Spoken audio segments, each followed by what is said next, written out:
السلام علیکم ورحمۃ اللہ وبرکاتہ۔ الصلاۃ والسلام علیک یا رسول اللہ وعلی آلک واصحابک یا حبیب اللہ۔ Viewers, welcome back to successful وے۔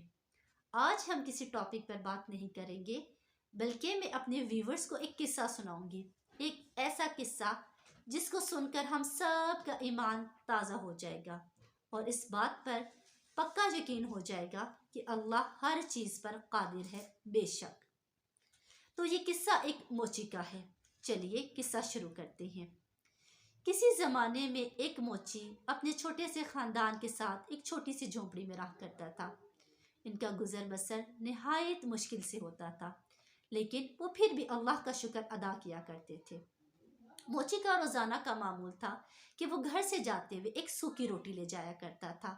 گھر سے کچھ ہی دور برگد کے درخت کے نیچے کپڑا بچھاتا اور اپنا کام شروع کرتا، کچھ بستے سیتا اور کچھ جوتوں کی مرمت کرتا، جو تھوڑی بہت اجرت ملتی اسی میں گزارا کرتا۔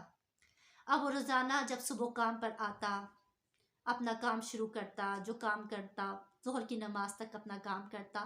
ظہر کی نماز ادا کرنے کے بعد وہ سوکھی روٹی نکالتا، اس کو پانی میں بھگوتا اور روٹی کھا لیتا۔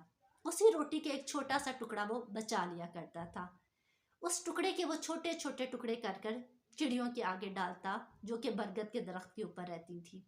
وہ چڑیاں بھی چوں چوں کرتی آتی، روٹی کھاتی اور چوں چوں کرتی چلی جاتی، اور وہ موچی اللہ کا شکر ادا کرتا۔ یہ اس کا روزانہ کا معمول تھا۔ ایک دن وہاں سے ایک مسافر کا گزر ہوا جس کو اپنے جوتے مرمت کروانے تھے۔ اس نے موچی کو جوتے دیے اور پاس ہی میں بیٹھ گیا۔ موچی اپنے روزانہ کے معمول کے مطابق کام کرنا شروع کیا۔ اس نے جو اس کا کام تھا، ظہر کی نماز ادا کی، کھانا کھایا، شکر ادا کیا۔ تو وہ مسافر بڑا حیران ہوا۔ اس نے کہا، تم سوکھی روٹی کھا کر اللہ کا شکر ادا کر رہے ہو، جبکہ یہاں پر لوگ تو بڑا اچھا اچھا کھانا کھاتے ہیں اور اللہ کا شکر ادا نہیں کرتے، اور پھر چڑیوں کو بھی دیتے ہو۔ اس نے کہا کہ میں کیوں اللہ کا شکر ادا نہ کروں جو مجھے روزی دیتا ہے، اور یہ چڑیاں تو چوں چوں جب کرتی ہیں تو میرے اندر کام کرنے کا جذبہ، شوق بیدار ہوتا ہے، اور مجھے ان کی آواز بہت پیاری لگتی ہے۔ تو مسافر نے قرآن کی کچھ آیات پڑھی یہ دیکھ کر، جن کا ترجمہ کچھ یوں ہے: بے شک تمام بادشاہی اللہ کے لیے ہے، وہ جسے چاہے بادشاہی دے، جسے چاہے عزت دے، جسے چاہے ذلت دے، تمام بھلائی اسی کے ہاتھ میں ہے اور وہ ہر چیز پر قادر ہے بے شک۔ موچی بڑا خوش ہوا۔ اس نے کہا کہ مجھے بھی یہ آیات سکھا دو، میں تم سے اجرت نہیں لوں گا، بلکہ تم مجھے یہ جو تم نے کلام پاک پڑھا ہے یہ سکھا دو۔ مسافر نے اس کو یہ کلام پاک سکھا دیا۔ موچی آج بڑا خوش تھا کہ آج بڑا ہی اچھا میں نے سودا کیا ہے۔ وہ روزانہ ان آیات کی تلاوت کرتا، ان کا ترجمہ پڑھتا اور بڑا خوش ہوتا۔ اب ہوا کچھ یوں کہ کچھ عرصہ موچی کو کام ملنا بند ہو گیا، نوبت فاقوں تک آ گئی۔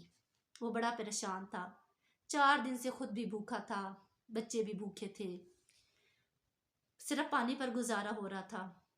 اسی طرح ایک دن آیا، سارا دن بیٹھا، کام نہیں ملا، وہ واپس گھر گیا۔ بیوی نے کہا کہ آج تو بچے بہت بھوکے ہیں، اگر ان کو کچھ نہ ملا تو کہیں یہ بھوک سے مر ہی نہ جائیں۔ تو وہ بڑا پریشان ہوا۔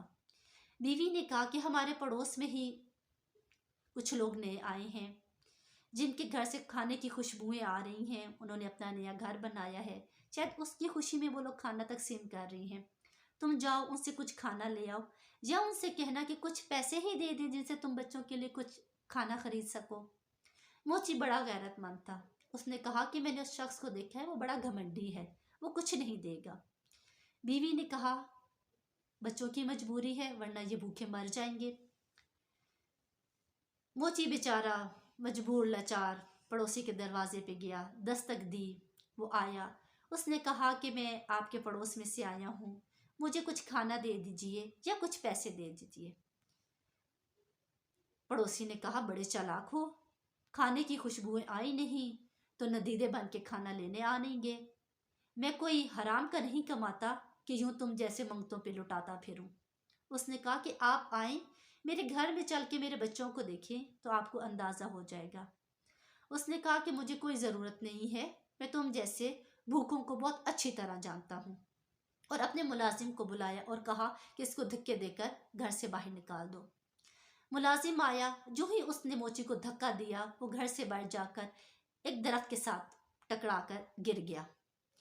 اب جو اس کا سر پتھر کے ساتھ ٹکرایا تو اس میں سے خون نکلنا شروع ہو گیا۔ وہ وہاں سے ہی سیدھا مسجد گیا، خون صاف کیا، وضو کیا اور نماز پڑھنا شروع کی، کیونکہ گھر تو جا نہیں سکتا تھا، بچے کھانے کے انتظار میں بیٹھے تھے۔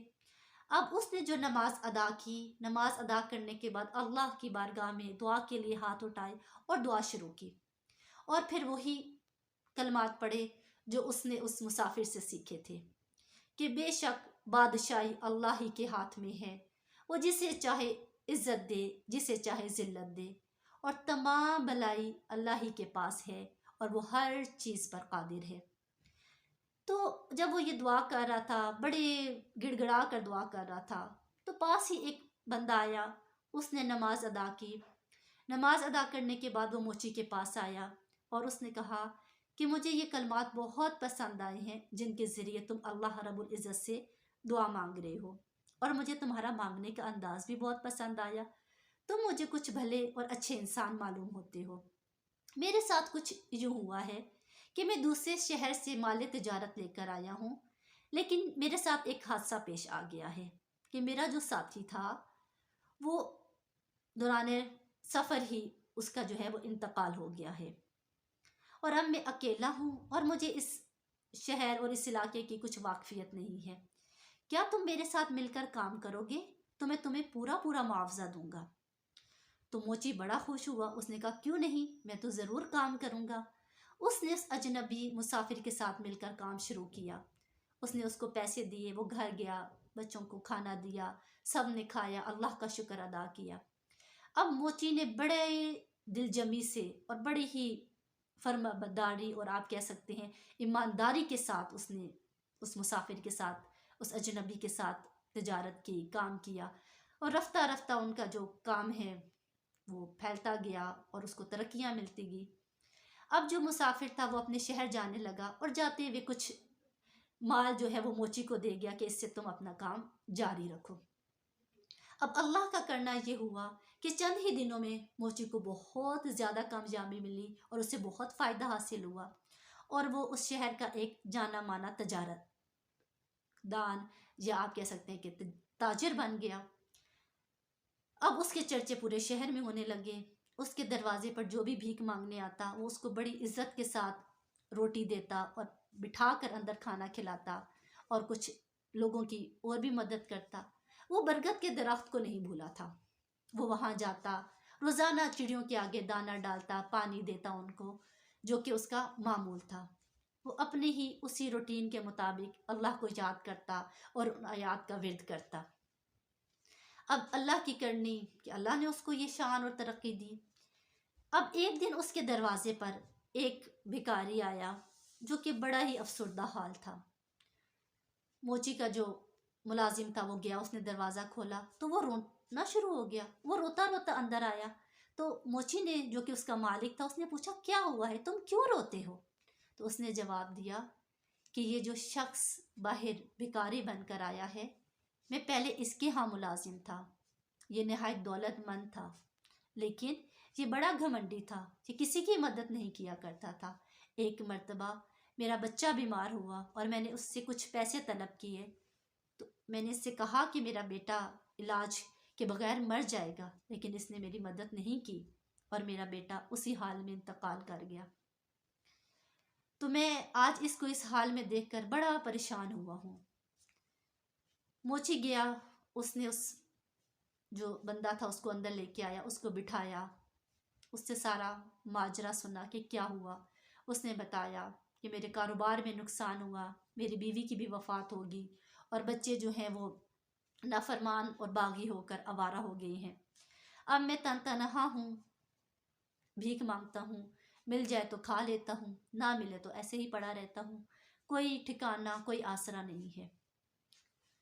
تو وہ موچی بڑا حیران ہوا، اس نے کہا بے شک اللہ ہر چیز پر قادر ہے۔ اس نے اس شخص کو بٹھایا، اس کو کھانا دیا، اس کو کپڑے دیے، اور جاتے ہوئے اس کو چند روپے دیے اور کچھ رقم دی کہ اس سے اپنا کام شروع کرو تاکہ تم اپنا گزر بسر کر سکو۔ تو ہمیں اس کہانی سے کیا سبق ملتا ہے؟ ہمیں اس کہانی سے یہ سبق ملتا ہے کہ اللہ ہر چیز پر قادر ہے، وہ جب چاہے جو چاہے کر سکتا ہے۔ اس لیے جب اللہ آپ کو کوئی مرتبہ یا کوئی شے عطا کرے تو اس کو اپنا فخر یا اپنی یہ نہ سمجھے کہ یہ مجھے میری وجہ سے ملی ہے، یہ سب اللہ ہی کی دین ہوتی ہے، وہ جس کو چاہتا ہے نوازتا ہے۔ ہر حال میں اللہ کے سامنے عاجز رہیں، کیونکہ غرور اور تکبر یہ واحد ایسی چیز ہے جو صرف اللہ نے اپنی ذات کے لیے مخصوص کی ہے، یہ صرف اللہ ہی کی صفت ہے اور اسی کے ساتھ اچھی بھی لگتی ہے۔ انسان عاجز ہی اچھے لگتے ہیں۔ اللہ ہم سب کو عاجزی اختیار کرنے کی توفیق عطا کرے۔ خوش رہیں، خوشیاں بانٹیں، فی امان اللہ۔